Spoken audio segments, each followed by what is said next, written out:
I'm Susie Ronson, and I'm here to collect the award for Mick Ronson, to use it for the documentary that we're doing about Mick and his life and times. And you'll have a great time. Really looking forward to it. Well, Mick was one of those guys that we all knew, as a great guitar player, and never got to the point where he got to be in that magical, back page. He would have been, though. If he would have stayed alive, he would have been one of those guys. Everybody that's into any kind of glam rock, anybody that's in any of that kind of rock, worships Mick Ronson. Did you know Mick Ronson? Of course. You did? Yes. What are your thoughts about Mick Ronson? Well, I think it's a shame we don't have him anymore. Absolutely. I think that's the worst part of it. Always when anyone that you respect and love and who has created things like that, when they're gone, there's a big hole in the sky somewhere. But, like all great people, we remember them for the things they left us. So. Like we remember you, and you're still I'm still alive. here, though. I think. What have you got to say about Nick? Say? What have you got to say about Nick? Oh God! Well, have you got 3 weeks? I don't want to blow it all because I've got a speech to make tonight, which, in fairness, I haven't written. I wanted to try and be spontaneous, and I hope that it works because that's how Mick was. Mick didn't spend forever working things out. He just was Mick, and he was my favourite guitar player, and probably always will be. I wrote a song in '94, and in the song, the gist of it is sort of all the best things I would like to be, from being, all the things I've experienced in my life, and like Cirque du Soleil. I want to be I want to be that guy, and I want to be, I was talking about sports figures, and when it came down to musicians in the song, I named Mick Ronson. I want to play guitar like Mick Ronson. So. That's really hard to praise into a couple of quick words in a noisy room. I view my life as before and after. And his wife's here tonight and his daughter's here tonight. It's not going to be much fun, that bit, to be honest with you.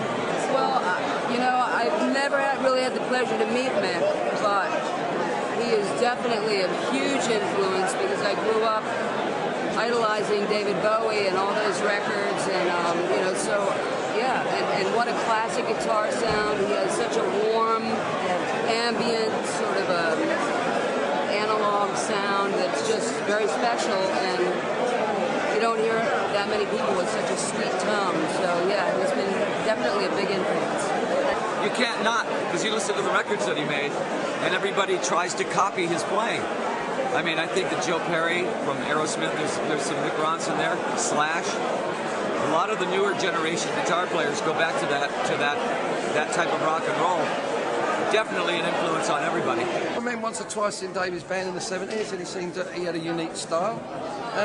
But that's what makes most people popular or stick out. There's a certain unique style about people, and he had that.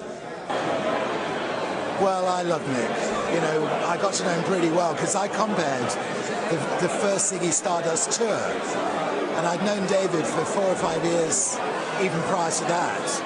But I always thought, that Mick was the bedrock of the Spiders from Mars. He was the sound, really.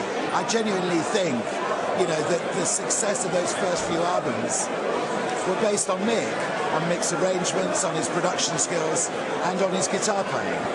Back then, it was kind of a music fraternity, and everybody listened to everybody's records and went, "Uh-oh, we got to do something different now. We just heard their record, and they heard our record." It was more fun on a level, the fact that we were all buddies, and respected each other's music. But, Mick was one of those guys, I always used to say, "Hey, listen, if you ever get tired of him, come on over and be in my band," You're talking about 17 years with Mick. Did you love him? Well, his mum told me I was his best mate. We never talked like that. We never spoke like that. I once said to him, I'd be there for you if anything went wrong. And he said, "Don't be daft." He's northern, But I was there for him. He was a lovely guy. And? He was from Yorkshire. Come on. He's a bloody northerner. He's a northerner. He was a great guitar player. He was the best foil I think anybody could ever wish for. Bowie would tell you that, and no doubt Ian Hunter would tell you that. He was the best. For me, he was